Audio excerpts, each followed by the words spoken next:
Last time galing ako dyan sa help desk dito sa Caloocan Sports Complex para mag-verify ng pangalan ko kung anong status.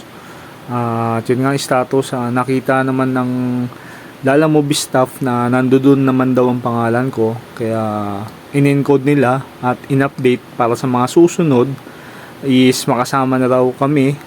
Hindi lang ako kasi marami kami, para makasama na kami sa mabibigyan ng cash assistance.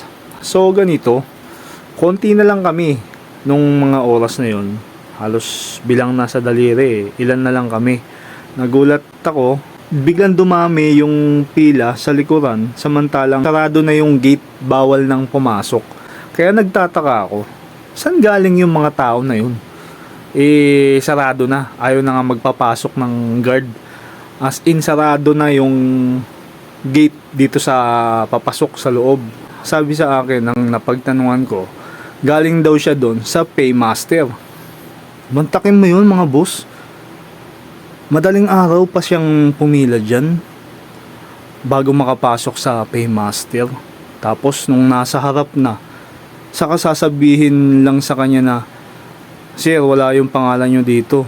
Tapos pinapunta dito sa helpdesk para mag-update nga naman daw ng pangalan. Mantakin mo yun, nasa harap ka na. Ang haba ng oras na pinila mo dyan, haba ng oras na ginugol mo dyan, pumila ka dyan, tapos nung nasa harap ka na, sasabihan ka ng wala daw yung pangalan mo dun. Bakit ganun? Pwede na may pakita yung apps. Dito sa amin, pinaka-importante sa amin dito, yung mismong apps namin. Kahit sa pag-pick up, kapag merong pipick upin dyan, lalong-lalo kapag bayad na, ang hinahanap sa amin, yung apps, nakatunayan na kami mismo yung may-ari.